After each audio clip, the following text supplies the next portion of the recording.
In this week's episode of the Fight Business Podcast, meet Dr. Paul Gavoni. Paulie Gloves, as he's better known, is an expert in human behavioural science, human performance coaching, and behavioural management. Find out how his coaching methods are transforming performance in the MMA realm and why he wrote this book, MMA Science. Efficacy is your belief in your ability to accomplish a specific task, which is the science of human behavior. Beyond the details, and you need to help people to apply those details in an actual fight.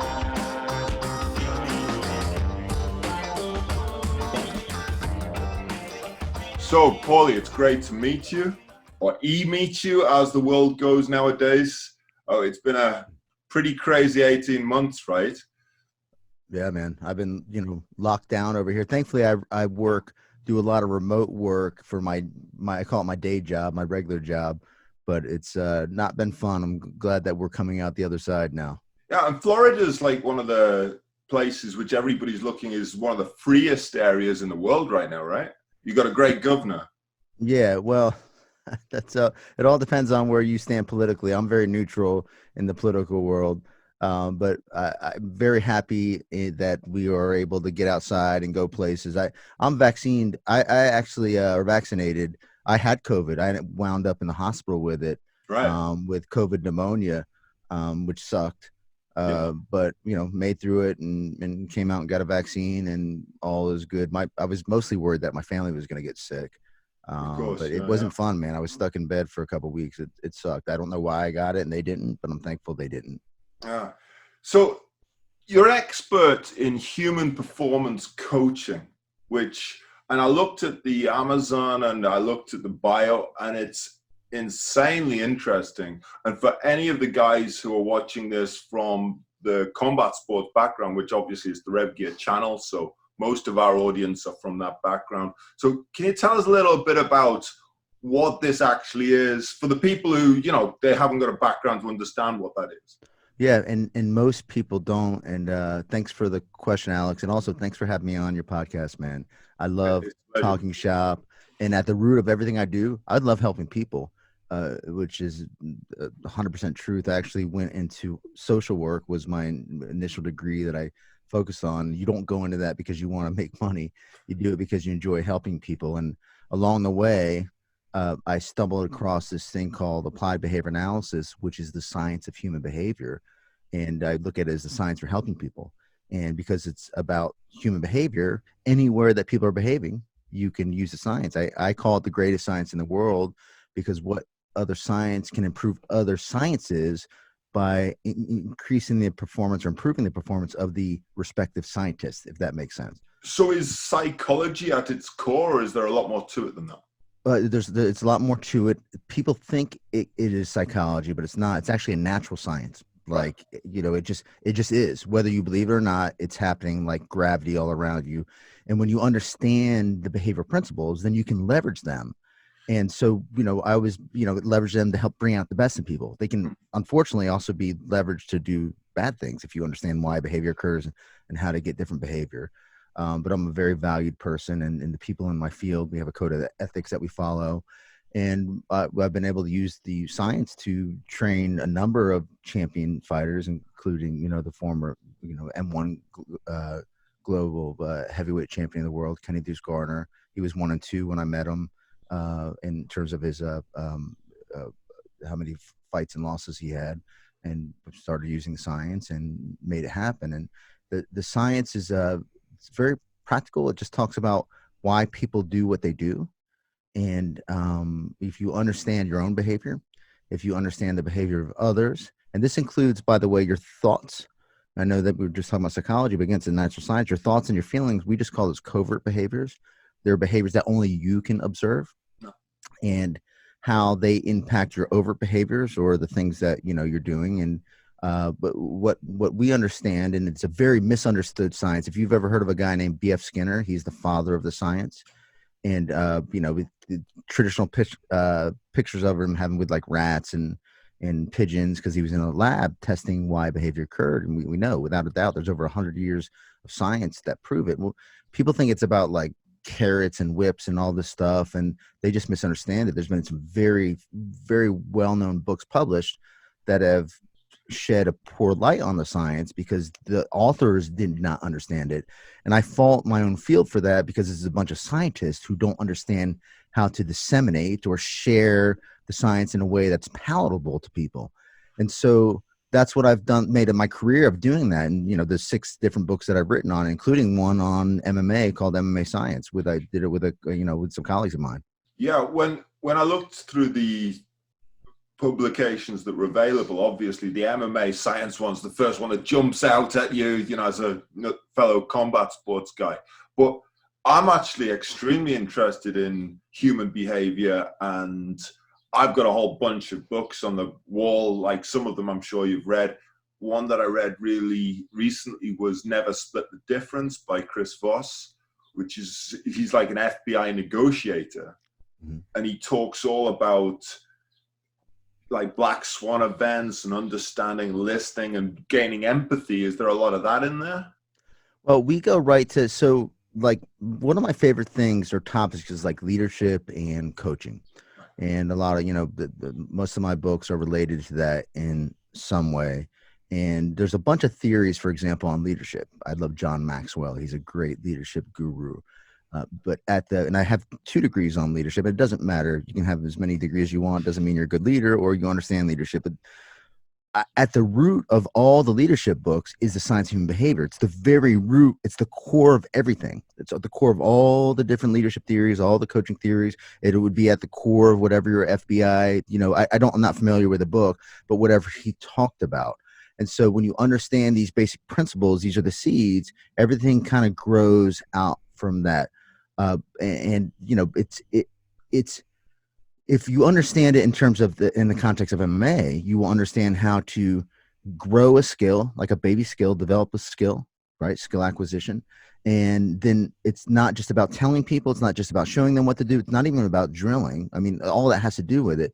But you have to get that skill to grow up, for example, and go out into the real world and be successful. Yeah. And that means applying the skill in the fight. If you've been in the game long enough, you know that you've seen guys that look amazing on the bag, right? They've hit the mitts amazing. Then you put them in the ring or the cage, and like, where did those skills go?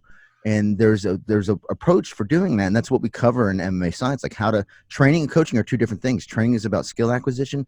Coaching is about transference of those skills into the natural environment, and there's a process for doing that. So I've got a question, because I've got 2 theories here, which you're probably going to blow straight out the water, but I've held them for a long time. So I've now got to ask the doctor, right? I've got to ask the doctor. So the first one, when you were talking about leadership skills, I have this basic theory of leaders are born, not made. Now, you're going to tell me otherwise, right? I'm 100% going to tell you that. There's a chapter in my book, Behavior Karma, that talks about leaders are made, not born. Right. And I'll explain that. It's okay. I need to hear it, man. Oh, okay. Well, I need to hear it. Like, yeah, I'm incredibly interested. Leadership is behavior. Leadership is about influencing others, right? And influence is about behavior. And influence is about the measure of a leader can be found in the behavior of the followers. Does that make sense? Yeah. How do you know if you're leading? If nobody's following you, you're just a dude or a gal out taking a walk, right? And so it's about what you say, what you do, when you do it, how you say it, how you do it, all these things. And everything you do is a learned behavior. It's like phylogeny versus ontogeny, or, it's nurture versus nature. Now, we're born with a certain genetic makeup, of course, right? So you have to have a certain level of knowledge. But the greatest leaders haven't been like the most brilliant people. In fact, people that get too brilliant when they're on the tail end of that, the curve there, they end up thinking a little bit differently than the average person. And they have a difficult time communicating themselves in a way that is relevant to people. And that's why I was just mentioning my own science isn't everywhere. So if I say this all the time, I said it in the video I just put out on my own Facebook page there about ABA and fighting, applied behavior analysis and fighting. And that is, if I can do it, you can do it too. I've been able to lead failing schools in our area, turn them around. And growing up, I didn't have a bunch of people following me or doing this or doing that. Some people, like when they're younger, they might luck into like behaving a certain way, and people like gravitate towards them because the way they talk, you know, the way they look, the way they do whatever. But again, if you look back in history, there's this, you know, we talk about charisma, for example. Charisma is just behavior. And so it's about being able to discriminate what behaviors people are engaging in. For example, speech patterns. Speech is behavior. People that talk too fast or do things, or, you know, you've heard people that sound confident and you've heard people that don't sound confident. For resonance in your voice is something that helps you to sound confidence. And when people sound more confident, they're more likely to, you know, listen to what you have to say. Or when you're more deliberate in your speaking, right? Your cadence. All that is just behavior. So experts, just like fighting, you say fighters are born or not made. No, fighters are made. I've helped to make them, right? So it's the same thing. And, you know, like now you might have somebody that was born into, for example, high poverty, because fighting is a difficult thing, especially boxing. I came up in boxing, and like, who wants to get in there and take a beating every day? You have to be in a position where doing this thing is very important to you. It's what we call a reinforcer. It's a powerful reinforcer for you to go through all the pain, all the, you know, the headshots, all the fear and the anxiety that are part of the sport. There's got to be something very valuable to keep you doing that thing day after day, night after night. And, you know, that is like a learned behavior. When you're younger, you might have saw Bruce Lee and said, I want to be that. And that helps to serve as this. Think about reinforcement as money. It's not really, it can be money, you know what I mean? But when you behave in a way that produces a meaningful outcome, you're going to keep doing that thing over and over and over again. And the more meaning it produces, the more you're going to gravitate towards that thing. If you behave in ways to avoid or escape something, but compliance, you're going to do just enough to get by. For example, what do you do the speed limit? Well, you do it probably because when there's law enforcement present, right? Your behavior is under contingencies of what we call negative reinforcement. When if you're leading and you're using fear of consequences to drive behavior, I don't call you a leader at all. What I'll suggest is that you are a person with positional power. Yeah. It's not leadership. Leadership is the gap between compliance and discretionary effort. When people want to go above and beyond, even when you're not looking, those people are real leaders, right? Those people who can inspire, those people who can help tie in the day-to-day meaningful tasks that people are doing to a greater good, something that's more important, something that's in the future. It's delaying that gratification and helping leaders make those day-to-day meaningful tasks very important. Does that make sense? Sinek talks a lot about that, doesn't he? Oh yeah, the why, right? So that's the why. The why is the big reinforcer in the sky, right? One of my favorite books. Start with why. Yeah, it's a good one, man. It's a good one. Yeah. So the second one that you could probably blow out the water now as well. So I always had this theory that leaders were just born, not made, and then they don't necessarily turn out to be a leader. Yeah, but they had inner qualities that basically they either come out or they don't. But I'm wrong. Well, yeah, I don't want to say that there's not you obviously you have a genetic makeup, right? Yeah. And I would say that in genetic makeup, again, you do have to have a certain level of intelligence. In other words, if like say you fall below 70, you know, that means, you know, you fall in a place where you're special needs. You know, you at least have to have average intelligence to probably, you know, because you do have to make some. You got certain attributes that you need in the first place. Yeah, so just basic. You know, I mean, it's like you can't be the center for a basketball team if you don't have height. You know what I mean? That's but the people put way too much into that. That's a very small part of it. Again, it's what you do, what you say, when you do it, how you say it, all those pieces that really make up leadership. And because I want people to understand that if I can do it, if you can do it, anybody can do it. You just have to learn to engage in the right behavior, because when you have that mindset, it means you won't try to become better because you're like, well, I wasn't born with that gift. Yes, you were. It's behavior. If you just learn what behaviors, and they do have books on it, like how great leaders speak, like great leaders are good orators, you know, so they can inspire people. And that's just verbiage, right? That's just the way you say something, when you say it, how you say it, you know? For sure. So the other one, which now you got me thinking. So I'm thinking, right, okay, I know that this one's less definite. This is less definite. An observation more than a theory, perhaps, right? So you and I have both been involved with coaching in martial arts, boxing, so on and so forth. And my observation with fighters in particular was there were kind of three types. There was the ones who were better. You just like kind of mentioned it in something you said before, but there's the guys who are like good in the gym, and then it takes them a long time, or they never hit the level of their gym level in the actual competition arena.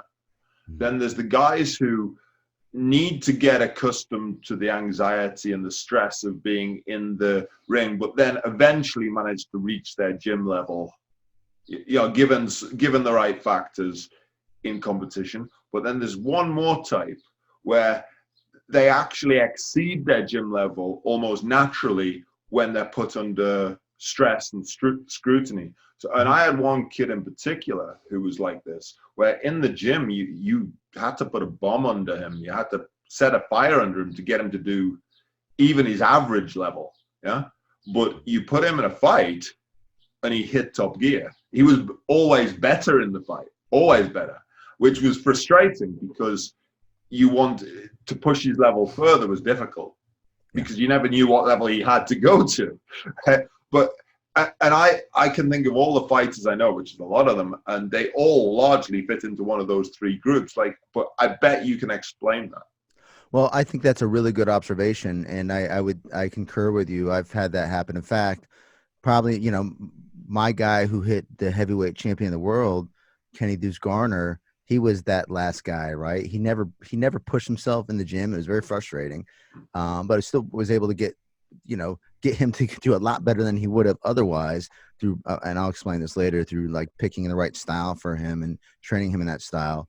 But he was what we call a gamer. That would be your point. He performed so well in the actual cage, the ring, wherever he was at. He was like really got up for the fights, where other fighters have massive anxiety dumps or adrenaline dumps, and their anxiety, you have anxiety, performance reducing anxiety, which is not good, because some anxiety is good because it can really accelerate your, help your performance.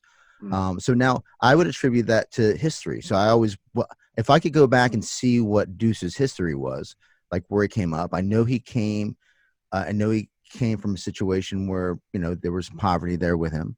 I know that he was forced to fight a lot in the streets. And so, but I know he's like a ham. He likes attention on him, right? He loves, and he's great. Like, he's masterful with people. They love him so much. So I don't know if it's that being in that environment, that stimulus, right? All this attention is on him, which is like, I love attention so much, and it helps to feed his performance, as opposed to the other side where, all this attention's on me. There's something by a theory by Albert Bandera. He's a behavior scientist, not a behavior analyst, but he's in the behavior science world. It's called self-efficacy. And self-efficacy is your belief in your ability to accomplish a specific task.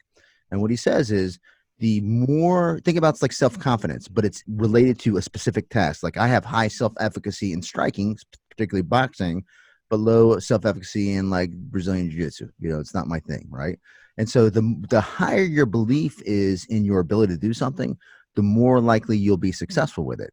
But people aren't born with that belief. And this is where behavior analysis comes in. That belief is developed over time, and it's developed through successive approximations of successful outcomes. And you can develop that belief by watching other people. Like, I went back for my doctorate because I saw somebody else do it. I'm like, that guy can do it. I can do it, And so that built my belief in myself, right? From verbal persuasion, people saying and giving you feedback, like, I think you can do this, or helping you see growth in yourself. But ultimately, it's by producing progressively more successful outcomes, right, as you do it. And as you do that, and that's why people can squash self-efficacy. Like, if you've ever, a big no-no is putting a green fighter in with a professional fighter. That I do a whole keynote speech about the first time I walked into the gym. I was thrown into the ring with a professional boxer, and he broke my nose. I just got it fixed 2 years ago, so it's over 25 years now. And most people would walk out and leave, thinking they don't have what it takes, which is just not true. I know that's not true. You can, how many potential world champions walked into the gym, were put under conditions where they were not successful. In fact, they were so unsuccessful, it was so punishing, they felt like, I don't have this thing that fighters have. And you can develop that thing. Now, It doesn't mean that thing can't be developed before you come to the ring again, because you have people that come from very harsh conditions. They're like, I want to fight. I want to be this thing. Put me in there now. Like Mike Tyson. They've said Mike Tyson was an animal when he stepped in the ring, but he came from those conditions that shaped his behavior to be that way. Does all that make sense? Yeah, it totally makes sense. In fact, whilst you were talking about that, so I saw a lot of different opinions about how people should spar, for example. And so from my own martial arts background, I spent X amount of years in the traditional martial arts sphere, but I always went boxing. So I also went boxing. And at that time, we're probably at least close in a similar age bracket, right? At the time in the UK, boxers had no respect for martial artists because they basically saw martial arts guys as guys who walked around in those white pajamas pretending to do movements in the air, right? And initially you would get a lot of pushback if you even mentioned that you did martial arts, but I was there in the boxing gym to do boxing, so that was what it was. Over many years, I saw guys who would do very heavy sparring, like even pretty much from the get-go. And when I got into mixed martial arts in the early 2000s, and America was a good 10 years ahead of the UK at the time. Its development, it was way ahead in terms of the development of the sport. So we were watching videos from the US and just trying to pick up on whatever we could. And there was starting to be competitions around in the early 2000s, but not a lot going on. And you would see guys who sparred hard who would get gun shy really quick. Like when I say gun shy, I mean they would learn flinch reactions. They wouldn't be able. So a guy who was good, it would damage their ability to progress. Mm-hmm. Damage their ability to progress. Exactly. And when I eventually started coaching, I spent about 90% of our sparring was all technical. There was contact, but light contact at all times, and in a realistic setting. And then every so often we just go up gears. Mm-hmm. That was smart. But a lot of our guys were very successful in not at high level, to be fair. Most of the guys weren't there, so one or two. And then there's been a thing more recently. I mean, I think Max Holloway was talking about this, where he changed his sparring routine. And there's been this in Brazilian Jiu-Jitsu as well, where the kind of all-out sparring is beginning to go out, and people are learning that a technical level of sparring is more progressive. And I've seen that develop over about the last 20 years. You did it the right way. Congratulations that, you're forward thinking in that. And that's exactly what should be happening. Now, there's a gray area in there. So here's the thing is that, first of all, you have to develop, and I cover all this in the MMA Science book about developing skills. There's a very specific way to develop skills. And people can learn through trial and error, but why learn through trial and error where you can be very precise to what you're doing, and that will accelerate learning. You want to accelerate learning, and you want to accelerate learning so people can perform better, which accelerates performing, right? So one of the big issues, and I'm going to come to the sparring, but we'll start with developing skill, is that people try to tell folks to do things too much at once. And we can only really work on one or two habits at a time. And if everything is important, nothing's important. So that's a big error. So you're better off just working with a couple things.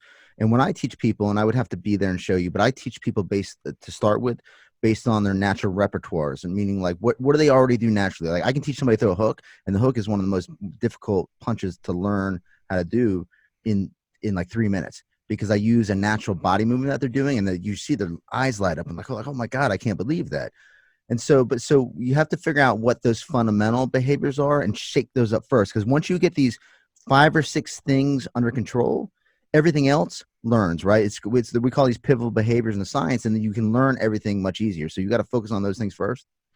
For sure. Well, the interesting part that you're talking about that. So I was making the distinction between, I spent some time doing traditional martial arts, and almost everything that was wrong in traditional martial arts and was right in, say, boxing, then kind of reversed Yep. unless you had. So if you took the two coaches, you took the guy who's like a karate teacher or whatever, and a boxing coach, mm-hmm. and it's not always the case, but the 80-20 rule might work on this. I would say so. Yep. So the karate instructor is going through very basic movements, but in a very technical manner where his black belts will be able to do those movements very, very well.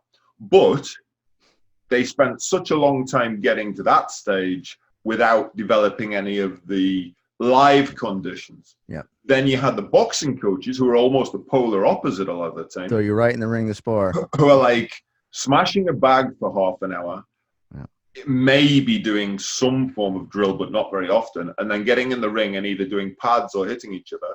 And so their technical execution was often lousy, but their ability to just actually distance and time and do those things and not flinch when they're getting hit or punched at least. And they were almost polar opposites for a long time. And I think what mixed martial arts did in a lot of respects was start breaking down both elements and merging the two. Well, we encourage in MMA science, we love the blending of the two, because I believe you're 100% right about that. You need to work technically on the details, and you need to help people to apply those details in the actual fight. And so, because it's not regimented in the fight is very dynamic, but they're not going to use the skill unless they've developed it first, right? So that's a technical piece of it. And they're not going to use the skill also if it's a relatively new skill and they're not fluent in it, right? It's like a language. It's not a habit yet. If you throw them under conditions where it's extreme, if you put somebody into like with a pro, they're going to fall back on old habits. And those habits are going to be the things that keep them safe. And so people end up teaching somebody a skill that's not part of their natural repertoire yet. And they say, okay, go apply it in the cage or the ring. And the person's not doing it. It's because they're fearful. You know, they're trying to keep safe, right? That psychological safety, helping them feel like they can apply it. And they're trying to do it, but they're getting popped with something. So to help that, I have a process, and you've probably done it. You might call it something else. I call it prescriptive sparring, right? It's like I write a script. And if I'm teaching you to slip a punch, right? And slipping is a very difficult thing to do. You have to see a punch coming at you thousands of times, because it's not, you don't wait for the punch to go and then I'm going to slip. You got to wait for that slightest body movement and to know that, all right, the body's moving. Like somebody throwing a baseball, they're already swinging the bat when the ball's like 5 to 10 feet from their hand, right? They can't wait for the ball to get right in front of them and then swing it. That's not the way that it works. And that timing is developed through just pure repetition. So in this case, very much like you did, I might say prescriptive sparring, all you are allowed to do is throw a jab, right, to somebody. And you can only throw it at 50%. And you are only allowed, you can throw the hook, but you can only throw the hook if you slip the jab, or maybe it's the right hand, you know, you're slipping to the outside and throwing the right hand. So I'm setting up conditions where they get high repetition in a relatively, and I say you can only do it 50%, right, in a safer conditions. And now it gives them the opportunity to be successful, meaning they're getting in touch with reinforcement, meaning I want to do this more because it's working for me.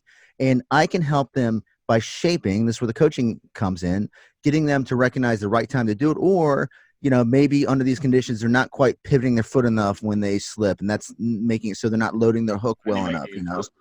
Yeah. And then you add on, you slowly add on. You have to go slow to go fast. People want to give them everything, or they're in there. And the cardinal sin is recognizing everything that's going wrong, as opposed to progressively recognizing what's going right. That's called shaping. It's like molding clay. Of course, there's a bunch of things going wrong. They're new. They're learning. Everybody's learning. Or even if they're seasoned, right? Okay, if that's going wrong, let's focus on that thing. Let's get that right. Get it as part of your habit, and then we'll focus on something else. And it seems like, well, that takes too long. Well, no, that's how you learn. You're actually going slow to go fast. We used to call that limited sparring, or technical sparring, where you would limit to 1 or 2 techniques and then put at certain conditions. Exactly what you just said. It's that I heard. I mean, I've never actually been to Thailand, which is crazy because I do business in Thailand, and just about everybody I know backs and forths between there. Well, I heard that a lot of the guys in Thailand just basically never spar. They just tech spar all the time, and they save it for the fights. They probably need to, man. You know, Muay Thai is brutal.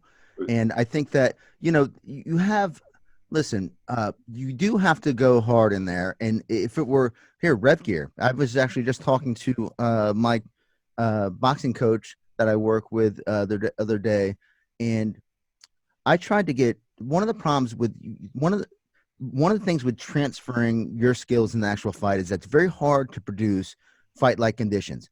There's a lot online. There's all those people there. You can do your best by bringing a crowd in or going to other gyms to produce conditions where you get that anxiety, because so you don't get an adrenaline dump, but it's still not the fight. It's impossible to fight that, but you try to get it as close as possible. The other thing is like we want to spar hard, but we want to make it so we don't get injured, right? So safety is a very important piece of what we do. And I tried to get bigger gloves, like to spar with some of the guys, like 22-ounce gloves, but I was still hurting them, and I don't want to hurt my fighters.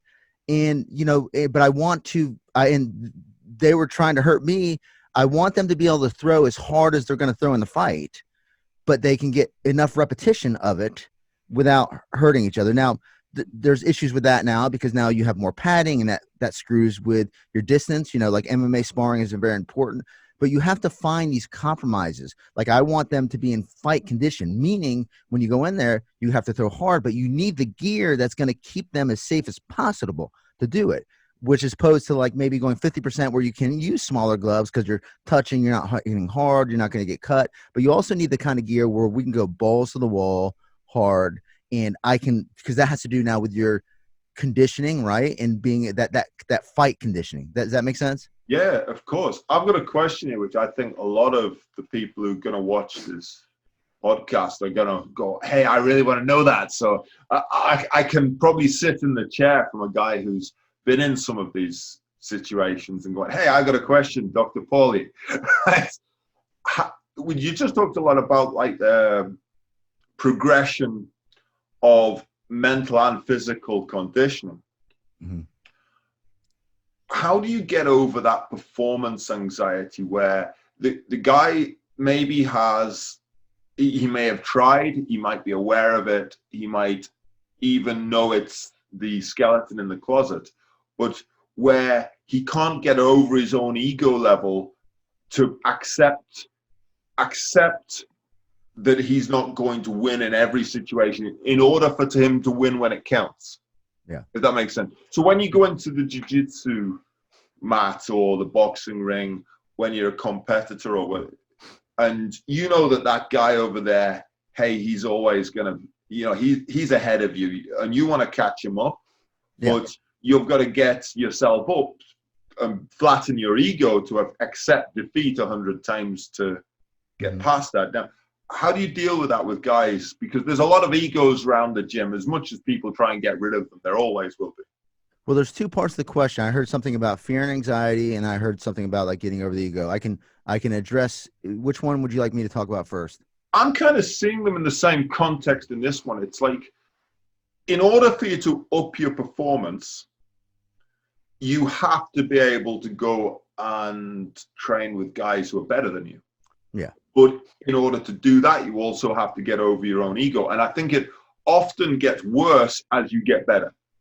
Oh, I look at ego as a little bit different from the fear and anxiety. Like ego is like, oh, I don't want to go with them because they're gonna beat me, and I don't know that the fear. Maybe I suppose you could say they have fear of losing. Yeah. Yeah. Okay. So, well, first of all, there is a science behind this, and it's rooted in behavior analysis, and so I want your listeners and you, if you can, you might even want to write this down, but you don't have to. Imagine a quadrant, right? 4 quadrants, 1, 2, 3, 4. Okay. And imagine you in the middle of that. There's a circle and it's you observing. In the bottom right-hand corner are what you value. Okay. Your value. So in a fighter, of course they value winning, but we don't ever want to focus necessarily on winning. What we want to do is focus on performance, because if you focus on winning, you don't know what to do. You're focused on not what to do to actually achieve that outcome. Okay. So we got to focus on performing well. And so then in the bottom left-hand corner, right, on the other side, it's all those thoughts and feelings that show up inside of you. Okay. Now only you can recognize those things, right? That's that covert behavior. Oh, this guy's going to beat me. Oh, I'm anxious. I don't want to look foolish in front of these people, right? And now when you start thinking about those things, on the top left-hand corner, you start engaging in behaviors that are unproductive and they move you away from those values. Does that make sense? They're not moving you closer to those values. And so what happens is it gives you temporary relief of, oh, okay, I don't have to go through this anxiety of sparring this guy or getting beat in front of people, right? But you get stuck in this loop, right? Because I get rid of this temporary thing. I win the battle, get rid of the fear and anxiety, but I lose the war. It's like why people do drugs or drink a lot of times, because they use this as a crutch to get rid of that shitty feeling. Okay. Does that make sense so far? Absolutely. So now so what do you do? Well, the answer is people are always looking for this magical thing. This is what's magical about it. In the top right-hand corner is what we call committed behaviors. Okay. So this is from something called acceptance commitment training. And when we talk about it in the MMA Science book, people need to recognize that they're feeling away, accept that, like a leaf moving through a river, right? Accept that I feel this way and commit to doing A, B, and C.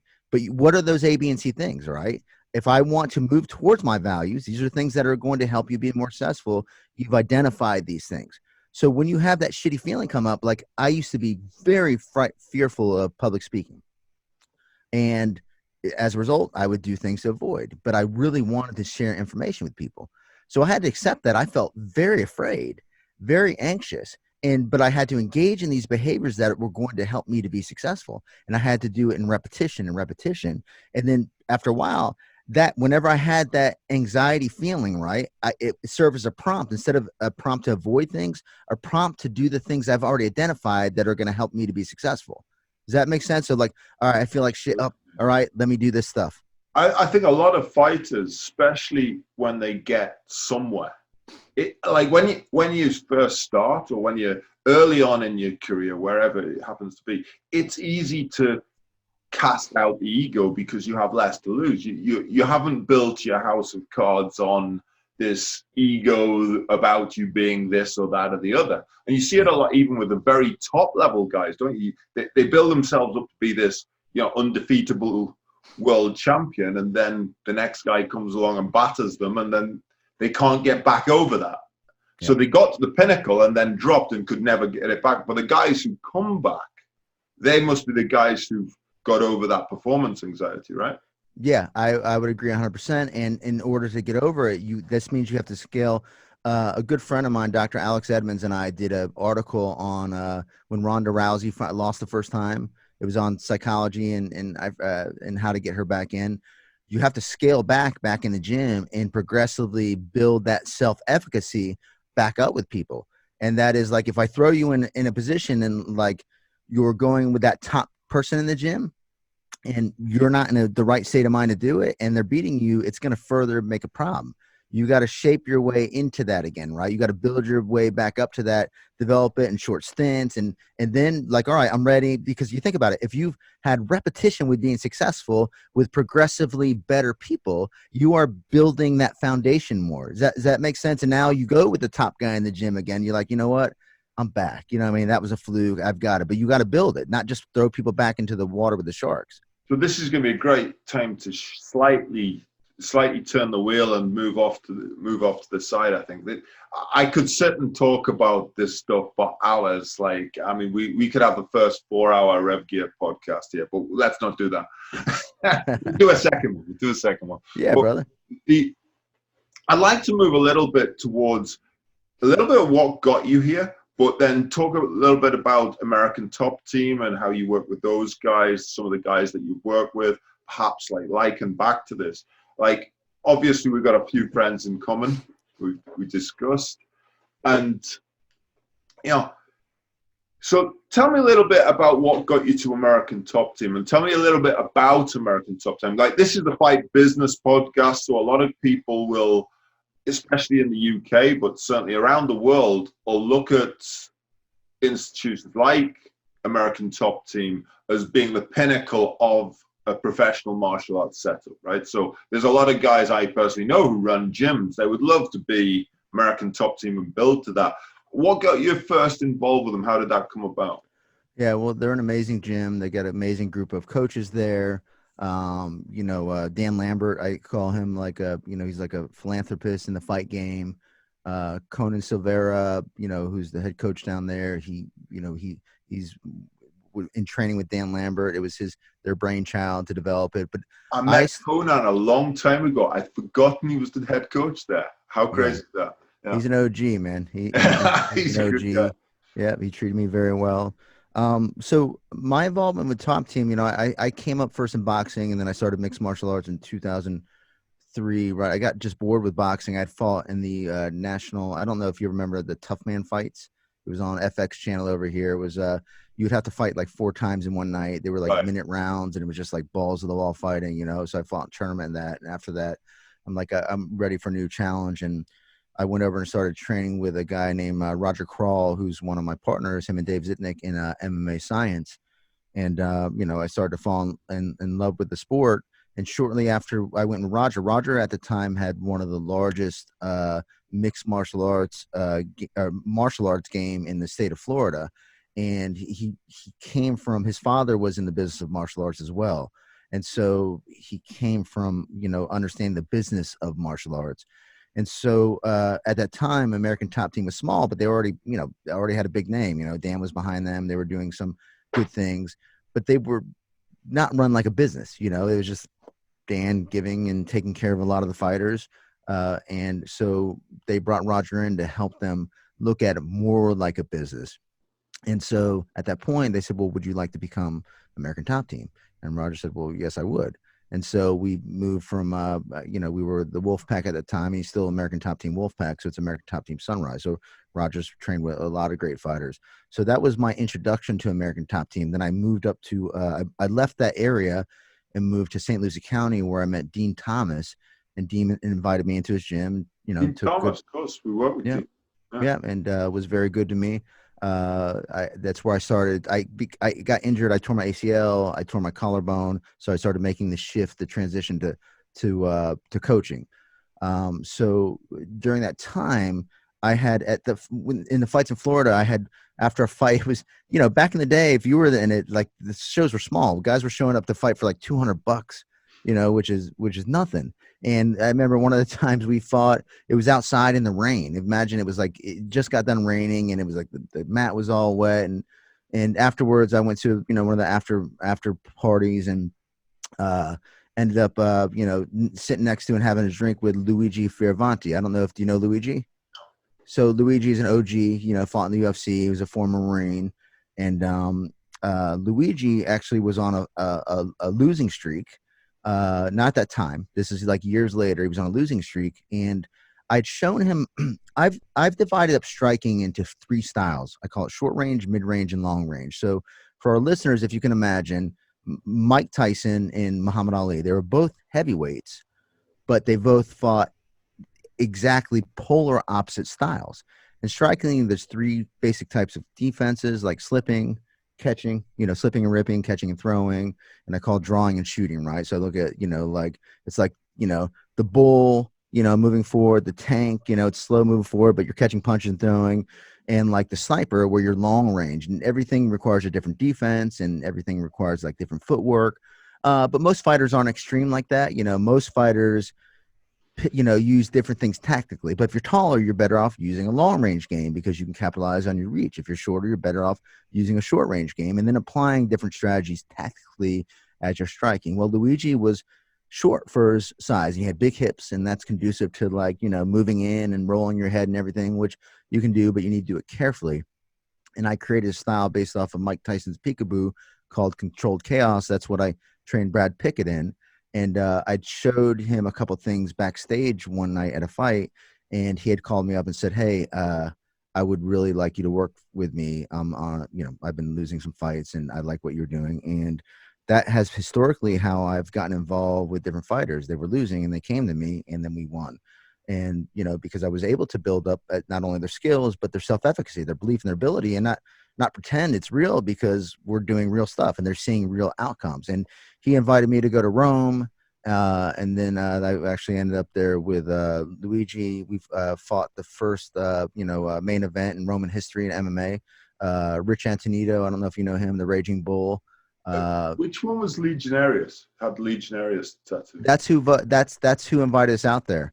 Right. Yeah, he because it was his uncle that ran the show. I don't know him, but I trained in a gym where in Rome, regularly in the early 2000s, where he used to go, and I just missed him. But a lot of the guys I trained with in Rome knew him very well. So Yeah, he small took care world, of man. us. Small Yeah, world. we were probably in the same area, but they took great care of us. He took care of us. Conan was with us. And then, so my success with him, Mike Brown was out there with us. And Mike Brown, because I was showing Mike was the head, he had just won his title at that time. And I showed Mike some of remember, this is like, I don't know, 2009 or something like that. I was showing Mike some of my control chaos style. And he's like, man, I would like to incorporate some of that. And I worked with him a little bit. Well, Brad is Mike's best friend. Right. And Brad wanted to change up some of the things that he was doing in the main academy. And so I got a call from Mike saying, hey, would you like to work with Brad?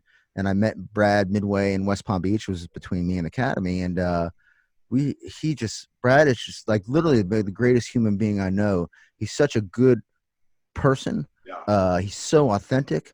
He's a lion heart of a fighter.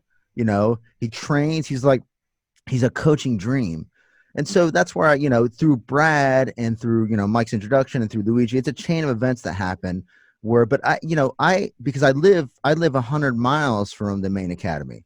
So I would travel down there to work with Brad. I would, Brad stayed at Mike Brown's house. I would stay over the weekend to work and then come into the gym, and I'd work with a few different guys that are there. Matt Schnell, Jamie Alvarez, a couple of the guys. Right now I'm working with the Jordan Young, who's fighting in PFL, and he was at Bellator. So, and to help out some of the other guys. So, but, with COVID and everything happening and them downsizing the gym, I'm still working with Jordan, but I'm not part of their main cast of characters, but I still have much respect for the gym. I have much respect for the coaches and the fighters, steel sharpens steel. So, or iron sharpens iron, however you want to say it. They have they produce a lot of great outcomes. Yeah. Wow.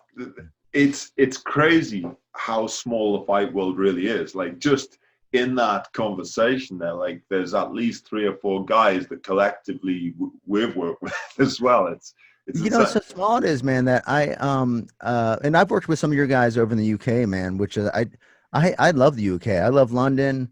I love the guys. They've just treated me so well. In fact, I love, like, my favorite heavyweight champions in the last a couple decades, Lennox Lewis.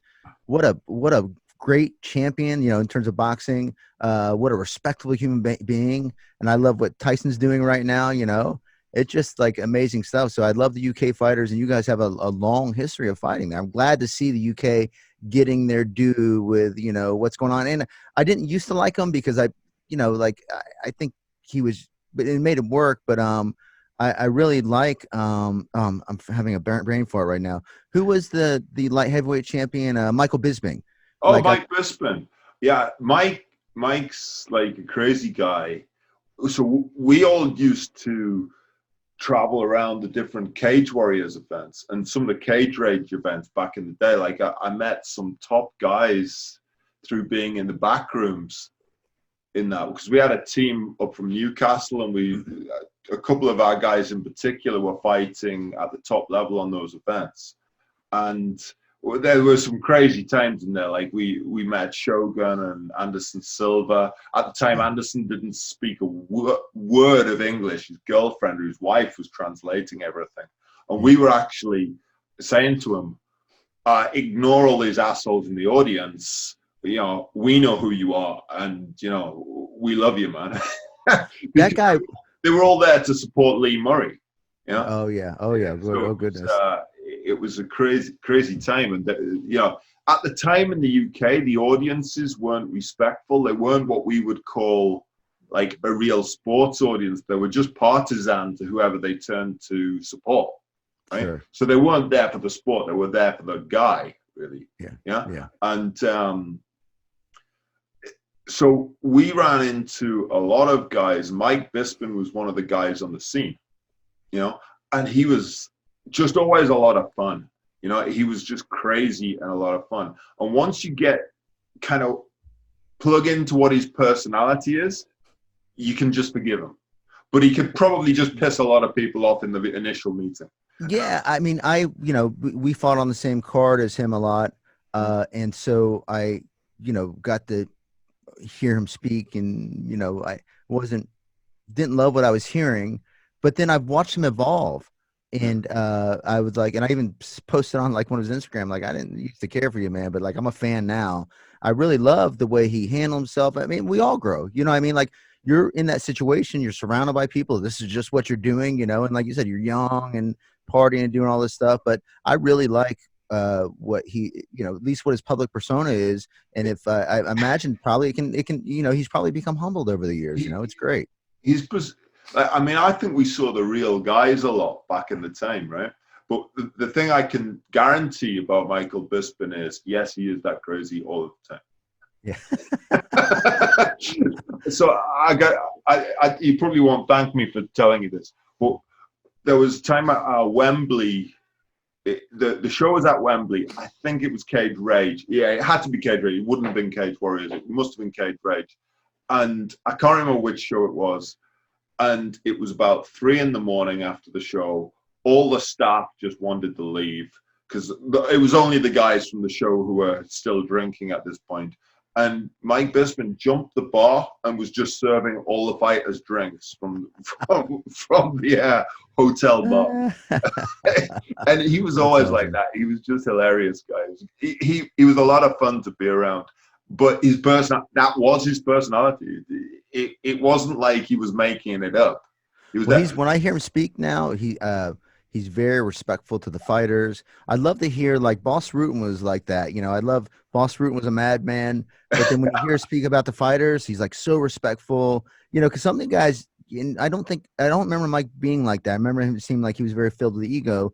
And now I hear him like, treating fighters as if he was a fan and giving them respect. And even when somebody's losing, he's like, look at how tough they are, and I'd love to hear that in a commentator personally. I think at heart he was always a really good guy. It's just like the better example of this, of where the on-screen personality was so different to the reality, was Dan Hardy, right?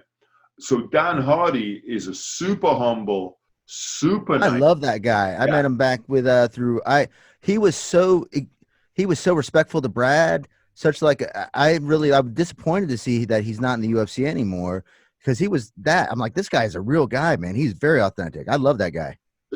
Dan Hardy was such a super nice guy. Like, I was working with this little British fight brand who Dan Hardy was one of the guys that they were working with at the time. But this is really going back. This is about as far back as you can go before you hit the Jurassic period, right? And he was always such a super nice kid. And then we actually worked with him again as Rev Gear later on. And he was a guy that, I just kept kind of running into over the years, and always was very supportive. He was a guy who always had time for other people, Very, very nice person. But when you saw his on-screen personality at the UFC, you couldn't recognize him. He was very humble, and I don't care if you're the most popular guy in the room, the most powerful, the richest. What I'm going to judge you by is how you treat the person with the least amount of everything, and that he was that guy. I mean, I think a lot of people kind of forgot he fought GSP for the title, He was a top guy, top fighter. Yeah, I wish that guy well. But yeah, the UK, as I said, like at the head of this podcast, we were kind of 10 years behind. So those guys who went through, those the Mike Bisping, the Dan Hardy, the early guys, the forerunners, and like there was our guy from up in the Northeast, Ian Freeman, one of the first. Oh yeah, one of the first guys. And Ian would always be known as having this huge personality, which he does have. But you catch him backstage, you're sitting at a table for a beer with him, and he's a super nice guy. Who's one of the nicest guys I've ever met? And Brad is number one, but believe it or not, and people wouldn't even know this, I spent a lot of time with him in Russia, and over here is Jeff Munson. You ever meet Jeff? Right. I ran into him once a long time ago at a grappling competition. Yeah. Long time ago. Yeah, he's a very, like, you don't use the word sweet and fighter in like the same sense, but he's just a sweet guy. Very, very nice, very humble, and very big competitor, man. Very big competitor. So we're coming towards the end of the hour. I'm trying to keep these to around about the hour mark. So, but I really want to do a second one. I want to do a follow-up in a few weeks. But I'm going to ask you to do this one thing because of the information you've imparted. And I looked at some of the information on your books and stuff. If you had 3 things to tell an up-and-coming fighter to look at to get himself onto the next level from the human performance coaching mindset, or I don't know what to call it, mindset. Yeah. What would those 3 things be? You mean, are you talking about a resource, or are you talking about what do you mean? Like, what would be the 3 pieces of advice? If you had 3 things you could say to somebody, which you think if they went and investigated it, assuming they've got the time. Sure.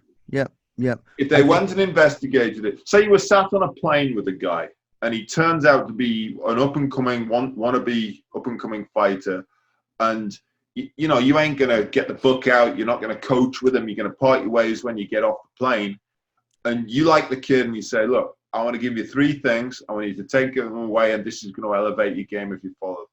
Yeah, I would say number 1, and it comes back to what we were saying at the beginning, that if somebody else can do it, you can do it too. It's just behavior, right? So don't think that person who's a champ, people use the word talented too much, and their talent is in their consistency. It's in their hard work, and they discount all the hard work. Like Brad worked hard. He trained hard. He ate well. He did everything right. That's, he didn't produce these outcomes just by like being naturally gifted. In fact, he had a torn ACL. He had no ACL. What am I saying? So like, know that if somebody else can do it, you can do it. Okay. So now what does that mean? Well, it's not going to happen just by thinking about it. You have to engage in the correct behaviors, right? You have to do the right things, and it's not about training harder. It's about training smarter. Now, training hard is certainly a part of it, but if you train too hard, you end up, and we talked about this earlier, you end up with injury, or you end up engaging in behaviors that get you through the moment, but they don't create the right habits in you, right? So you need to train smarter. So now, what are those habits? Come back to the fundamentals. And if you get really good at those fundamentals, the very, like your stance, your posture, understanding your body style and what's going to work better for you, right? Find a fighter that's like has a similar body makeup of you, and who's been successful, obviously, and see what works for them. Again, using the Tyson and the Ali analogy, if as a coach, if you can't train all the fighters the same, you have to be fighter centric, right? You have to figure out what's going to work for them, not what worked for you. I've seen a lot of great fighters try to teach somebody what worked for them, and that doesn't mean they might be built differently. I've Angelo Dundee, which by the way I got to train with him when I was younger, which was awesome. If he would have tried to train Ali or force Ali to train like Tyson, he would never been Ali. And Ali fights with his hands down. Why? Because he understands this is management. He understands throwing straight punches. He understands maximizing the jab. He doesn't force, Dundee didn't force him to keep his hands up all the time. So you have to know like kind of what's going to work for you. But before that, that's a stylistic. The style's not going to work if you don't have the fundamentals down. Again, posture, your hip movement, the pivoting of the back foot when you throw the 2 or you slip or anything like that. Relax shoulders, that's fundamental. People have, in terms of the best strikers, Muay Thai guys fight like this with the shoulders up because they're getting kicked a lot and the spacing is closer. Mixed martial arts is different. The spacing is greater. If you're outside, people's attack, you can keep your hands down a little bit. It's when you get closer when you have to get them up. And that, again, that's understanding about styles. And that's a part of learning the fundamentals is what makes up styles. So when you fight somebody, you know what they're bringing to the table. Does that make sense? Yeah, totally. I think I gave more than 3 things in there, but they're all important things. Definitely more than 3 things. Paulie, I could have talked for 4 hours, not 1 today. So we got to follow this up. I got to thank you so much for coming on the Rev Gear Fight Business podcast. Yeah. And you got to come back, right? You got to come back. Oh, it's been a pleasure, man. You obviously are a man with great knowledge yourself. It was great talking shop with you. I encourage anybody, if you can, follow me at Dr. Paulie Gloves on Instagram or Paulie Gloves on Facebook, or in the professional world, Paul Gavoni on LinkedIn. I do put out like a lot of articles and videos and etc. And if you get a chance, pick up, the book MMA Science. If you want to know how to train, coach, we even have a belt ranking system for mixed martial arts in it on the fundamentals, which everybody needs. That's available on Amazon. I'm going to post up the links to the books with this video, and we'll talk about that real soon. But Paulie, thank you so much for being on the podcast, and we're going to see you soon.